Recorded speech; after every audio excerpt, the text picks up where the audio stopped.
Boleh disampaikan nih kira-kira perspektifnya, ini kan kontestasi Pilpres sudah dimulai, sejumlah parpol sudah mulai mengusung bakal capres dan sudah mulai tersebut juga nih cawapresnya. Bagaimana Anda melihatnya Pak Iwan? Ya, saya kira ini adalah kondisi yang baik dan wajar ya, di mana kontestan itu memang sudah harus segera dimunculkan supaya masyarakat juga punya waktu untuk mempelajari dan memberikan evaluasi terhadap calon-calon yang nantinya akan bersaing di dalam proses demokrasi ini.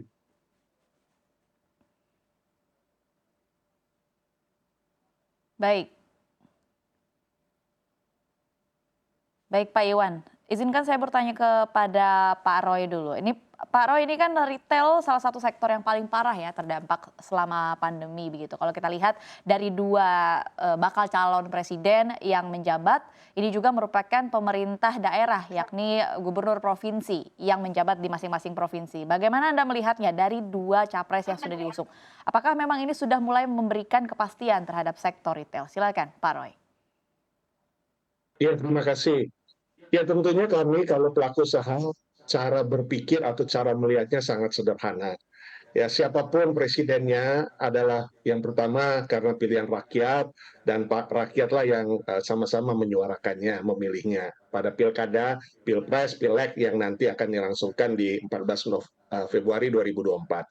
Nah, pada saat pilpres nanti dan sekarang sudah ada calon-calon yang dikeluarkan, digelontorkan oleh berbagai partai, ya, dan tentunya kita sudah mengetahui semuanya. Nah, bagi kami prinsip yang utama adalah siapapun presidennya, satu adalah memang resmi, ya, jelas, ya, nasionalis, ya, ideologis, Pancasila, ya, kemudian juga memiliki kearifan-kearifan yang tentunya seimbang, ya, balance, ya, dalam hal kita hanya berharap kepastian dan keadilan dalam hal regulasi dan kebijakan-kebijakan di bidang ekonomi atau perdagangan. Kalau kami di sektor perdagangan, hilir, sektor retail, itu sangat kita harapkan.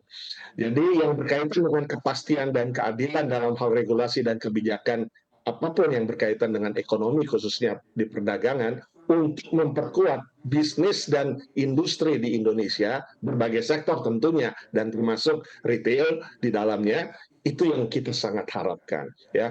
Kalau yang ketiga, kalau yang pertama tadi kita harapkan adanya kepastian dan juga keadilan, yang ketiga adalah tentunya pola pikir ke depan semakin challenging, itu perlu ada satu keseimbangan, kebersamaan. Tidak hanya melihat yang sektor atau industri yang apa biasa, tapi yang menengah juga, bahkan juga yang kecil. Atau tidak sebaliknya juga, hanya memikirkan yang kecil saja, yang menengah, yang besar mungkin tidak dipikirkan. Nah, jadi ada prinsip justice di sana. Bukan hanya reality, equality maupun equity, tetapi ada justice di sana.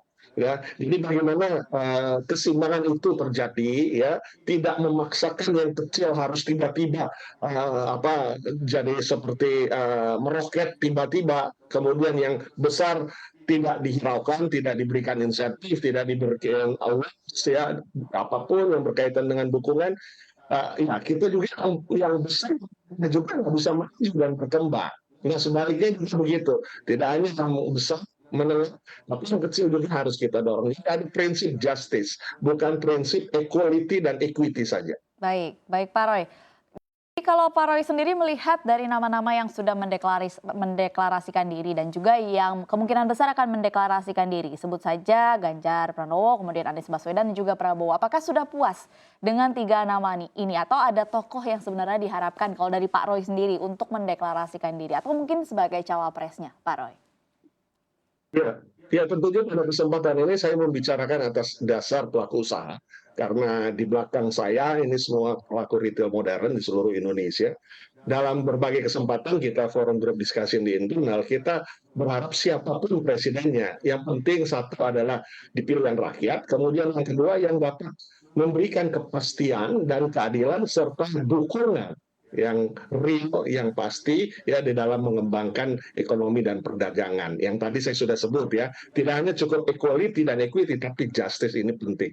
Nah, kalau ditanya siapa, tentunya kita bisa memulai ya, kita sudah menilai dari sekarang, karena memang siapanya itu nanti kita akan putuskan nanti semuanya kita sebagai rakyat Indonesia akan memutuskan tanggal 14 Februari 2024. Tetapi sekarang kita sudah bisa menimbang dan menilai ya. Saya tidak akan langsung menyampaikan secara siapa nama atau subjektifnya karena ini saya tidak secara pribadi, tetapi ini secara pelaku usaha kita tentunya memikirkan siapa yang menjadi presiden ke depan adalah yang betul-betul bisa memberikan kepastian, keadilan, dan juga dukungan yang real, bukan euforia, bukan didasarkan atas kepentingan-kepentingan kelompok politik dan lain sebagainya. Kesetaraan, keseimbangan ya antar semua sektor dan juga semua jenis pelaku usaha. Nah, ini tentunya tidak mudah, tetapi inilah yang disebut sebagai langkah-langkah untuk membuat Indonesia maju dan bangkit. Baik, bukan euforia tapi kepastian, kesetaraan dan keadilan yang diharapkan dari pengusaha kepada calon presiden selanjutnya. Ini poin yang menarik, Pak Roy. Tapi izinkan saya bertanya kepada Pak Iwan terlebih dahulu pertanyaan yang sama. Pak Iwan, melihat calon-calon nama yang sudah muncul, yang sudah mendeklarasikan diri dan juga akan mendeklarasikan diri, kan kita tahu begitu. Gimana nih Pak Iwan, apakah sudah puas atau sebenarnya masih ada nama-nama yang diharapkan akan muncul? Mungkin misalnya dari pengusaha begitu yang juga akan maju ke capres atau cawapres. Gimana Pak Iwan, ada nggak nama-nama yang diharapkan akan muncul? Jadi kalau pengusaha sebenarnya tidak dalam kapasitas untuk menyampaikan nama ya, karena itu wilayahnya adalah wilayah partai politik ya, yang bisa mengusulkan figur-figur karena kewenangan itu ada di hak dan kewenangan itu ada di mereka gitu. Tetapi yang penting bagi kami itu adalah presiden itu memang harus memenuhi sejumlah kondisi-kondisi tertentu ya. Yang pertama tentu bagi kami, khususnya saya pribadi itu mengharapkan standar moral itu harus baik dan teruji. Ya, karena untuk memimpin sebuah negara yang besar.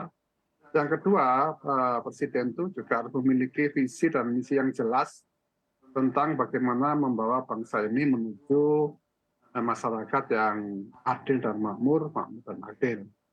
Nah, yang ketiga, tentu seorang presiden harus mampu mempersatukan berbagai ragam komponen bangsa Indonesia ini, ya, karena Indonesia terdiri dari berbagai macam komponen, ya, jadi harus disatukan jika kita menjadi sebuah negara yang kuat, yang utuh, yang kompak antara satu dengan yang lain.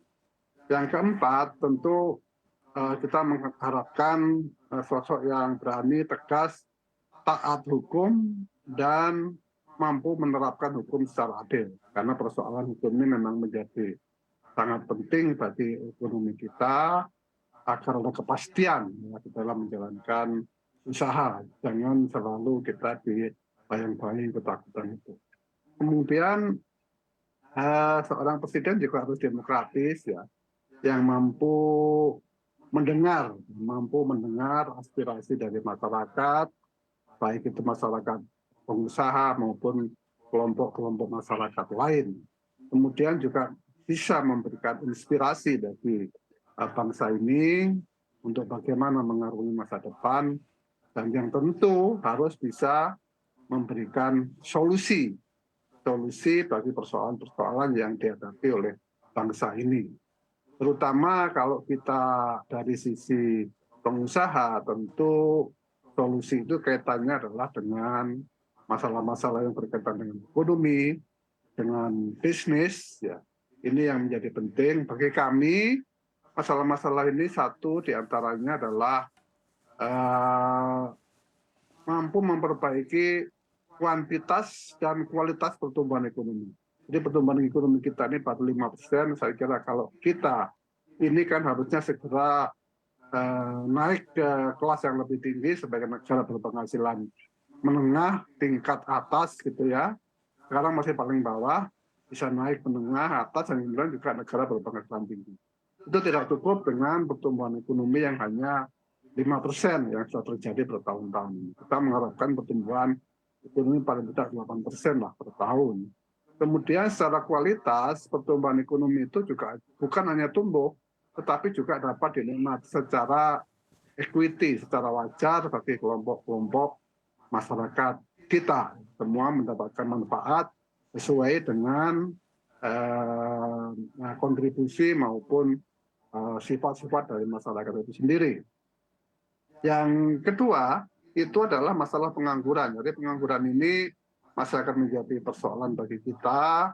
Kita harapkan adanya lapangan kerja yang lebih baik, ya, terutama dikaitkan dengan kita memasuki bonus demografi, di mana umur-umur produktif sangat besar, sangat banyak jumlahnya, tetapi mereka ini menurut kami masih belum produktif. Oleh karena itu harus segera mencari jalan keluar tentang bagaimana membuat para sumber daya manusia ini menjadi lebih produktif.